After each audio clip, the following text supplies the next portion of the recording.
أيها الأحبة في الله، يقول الحق تبارك وتعالى: لا خير في كثير من نجواهم إلا من أمر بصدقة أو معروف أو إصلاح بين الناس ومن يفعل ذلك ابتغاء مرضات الله فسوف نؤتيه أجرا عظيما. آية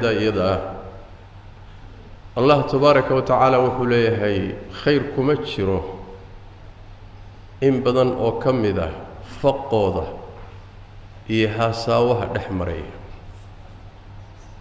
sheekada hoose ay ku sheekaysanayaan in badan oo kamida khayr iyo wanaag kuma jiro ilaa inay saddex midkood tahay mooyee dad is amraya oo isfaraya in wax la sadaqaysto,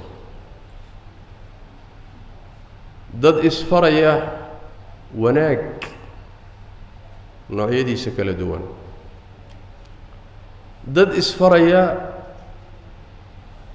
in dadka dhexdooda la wanaajiyo oo la heshiisiyo oo inta iskhilaafsan la isu keeno. saddexda qodob waxaan ahaynoo haasaawo khayr kuma jira buu Alle yidhi tabaaraka wa tacaala. saddexdaas buu Ilaahay haddana wuxuu tilmaamay ajirka laga helo iyo shartiga lagaga helo.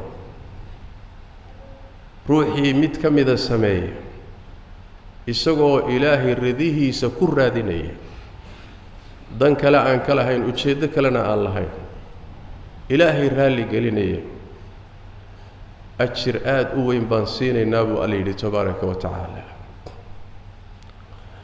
u fiirso aayadda markaad macnaheeda dhuuxdo. saddexda arrimood ay sheegtay laba waa khaas, midina waa caam. macruufka waxaa la yidhahdaa wax kasta oo wanaagsan oo shareecadu ay jeceshahay jidaysay, kaasi waa caam. waxaa soo gudagelaya ta laga hormariyey oo in sadaqada laysfara ah macruufkay soo hoosgelaysa, ta laga dambaysiiyey oo heshiisiinta dadka ana iyaduna macruufkay soo hoosgelaysaa. hadday labaduba ay macruufka gelayaan maxaa loogu kaaftoomi waayey halkaa qodob uun, ilaan inta kale isagay soo wada hoosgelayaan?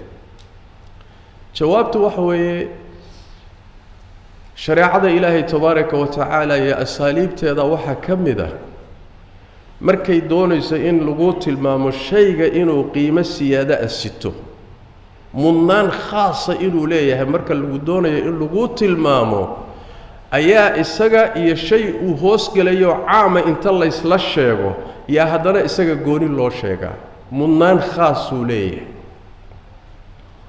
sidaas daraaddeed labada qodobba mudnaan khaasay shareecadu siisay.